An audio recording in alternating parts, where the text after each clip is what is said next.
Our Vedic scriptures describe how there are 14 planetary systems within this universe. Among the upper planets, Bhuloka, Bhuvarloka, Swargaloka, Janaloka, Maharloka, Tapaloka, Satyaloka. The Earth planet is a middle planetary system. Above our planets, Swargaloka, where there is unimaginable prosperity and incredibly healthy, competent bodies to enjoy. There's no poverty. There's hardly any suffering. Just enjoyment. And most people who follow religious processes, that is their goal, to go to these heavenly planets of Swargaloka. But above that are the planets of the rishis, Maharloka, Janaloka, Tapaloka.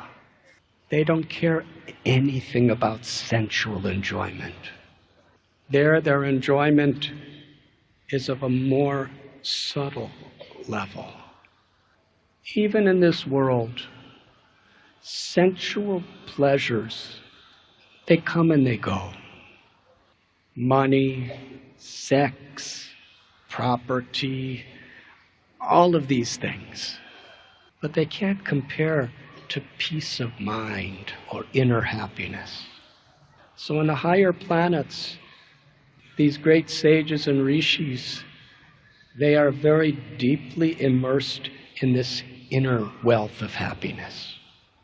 And the highest planet is Brahmaloka. But Krishna tells us in Gita, Abrahma bhavanarloka punar avatanorjana mamupetya tu konteya punar janmana vidyate. From the highest planet in this material world, Brahmaloka, down to the lowest, they're all places of misery. Janma mrityu jara vyadi dukkha doshana darshana. Because in all of these places there is birth, old age, disease, and ultimately death. But Krishna says one who attains my abode never has to take birth in these miserable situations again. Beyond Brahmaloka, beyond this material universe, there is the Mahatattva, where there are limitless such universes. And beyond the cloud of the Mahatattva, beyond the entire material existence, is the Paravyoma, or the spiritual sky, or Brahmajyoti. And there within this spiritual sky, a place beyond birth, beyond death, beyond suffering, there are limitless spiritual planets called Vaikuntha, where various forms of the one supreme absolute truth eternally reside. And above all of these Vaikuntha planets, above meaning the highest place of the deepest loving relationships with the Lord, is Krishna Loka, or Goloka, the abode of Lord Sri Krishna. Krishna tells in Gita, Yada yada hi dharmasya glanir bhavati bharata abhyutanama dharmasya tadatmanam srajamyaham. That again and again he descends into this world, but only once in a day of Brahma, which is about 8,600,000,000 years, one day and one night. Krishna in his original form from Goloka Vrindavan descends into this world. It is described, Krishna told Sri Radha, his own Hladini Shakti, that I will descend into the material world, and you should also come with me. And Sri Radha said, but I will find no happiness without the river Yamuna, the hill Govardhan, and the forests of Vrindavan. And Krishna told, I have already sent them. So this Vrindavan, within the material world where we are sitting today, is none different than the eternal Goloka of the spiritual sky. Lord Brahma, he performs tapasya and offers prayers to become a hill in Vrindavan, so that Sri Radha Govinda and their associates could place their feet upon his head, and he could assist the pastimes here. Lord Shiva, he also appears within Vrindavan on a hill just to assist in the pastimes. And Lord Vishnu does as well in Barsana and Nandagaon. And we read about Uddhav, a royal prince and Krishna's dearmost friend in Dwarka, who was praying to be even a simple piece of grass in Sri Vrindavan Dham. Brahma, Vishnu, Shiva, the Devas, they all glorify Vrindavan as the most glorious of all places within creation. Why? Sri Chaitanya Charitamrita describes how Krishna, he is thinking that within the material universes, even the most pious, the most pure, and the most religious people, they worship me in my supreme majesty, as being the creator, the controller, the proprietor, and serve me in a very subordinate position. But such majesty cripples the intimacy of pure love. In Vrindavan, the inhabitants think of me as their son, or their friend, or their lover. Vrindavan is a place where the sweetness, madhurya, of Krishna is so deep and reveals himself so intimately that sweetness causes the majestic, all-powerful nature of the Absolute Truth to move aside. Krishna was thinking, according to Sri Chaitanya Charitamrita, that my mother, when she sees I'm naughty, for my protection, out of motherly love, she will bind my waist with a soft rope, and she will nourish me. She will feed me with the milk of her own body, and she will protect me. In fact, at every moment she will be worried about my safety, because to her, I am completely helpless and dependent on her.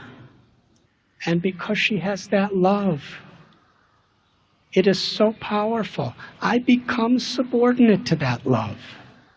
And although, yes, I am the supreme absolute truth, the controller of all controllers, the God of all gods, I feel helpless and dependent upon her. And my friends, the gopas, or cowherd boys, they want to play with me. They joke with me. In their infinite love for me, they think me their equal. Sometimes we wrestle. Sometimes I win and sometimes I lose. And the gopis, their love for me is so deep that when they reproach me, when they chastise me in a sulky mood, all the reverent, those words steal away from my mind all the reverent hymns of the Vedas. In Vrindavan, Krishna steps outside his supreme role as being God to reciprocate with the love of his devotees.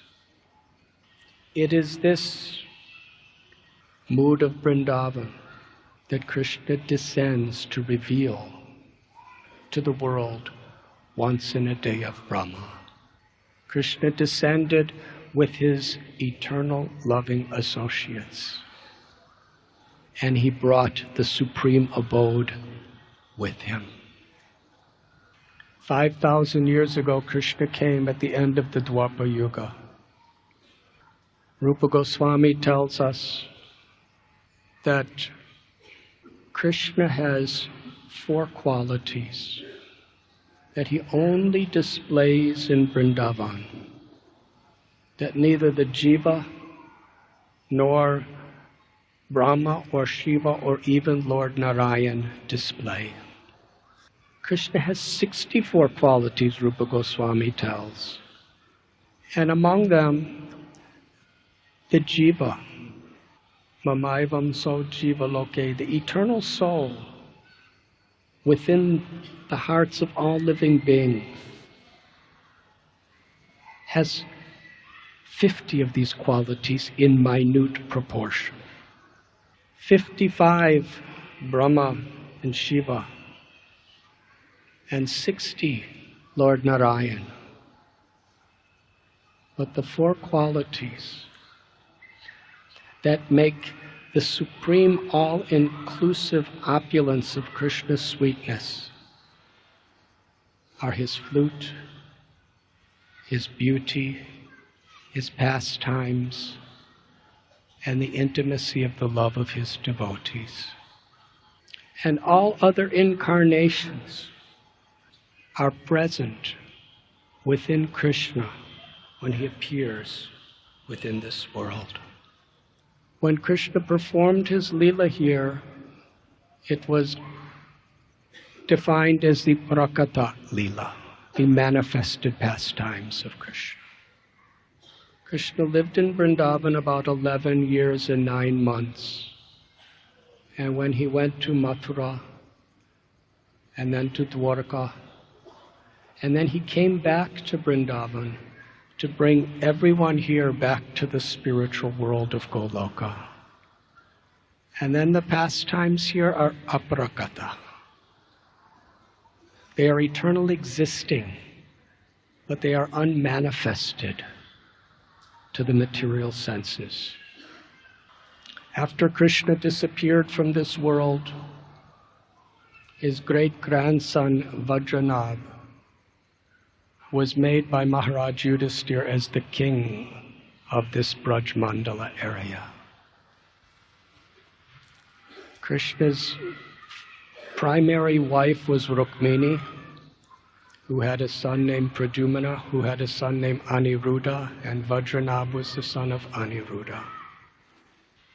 And he reestablished many of the holy places and established many temples and deities here. But as the centuries passed, again and again, various foreign invaders came to conquer this area of India. And Mathura, Vrindavan, they are conquered by various religions, conquered by various militaries.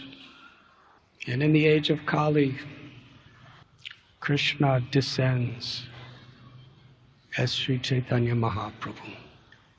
And it was he that re-established Vrindavan for the world. You were listening to Radhanath Swami on devotionalnectar.com.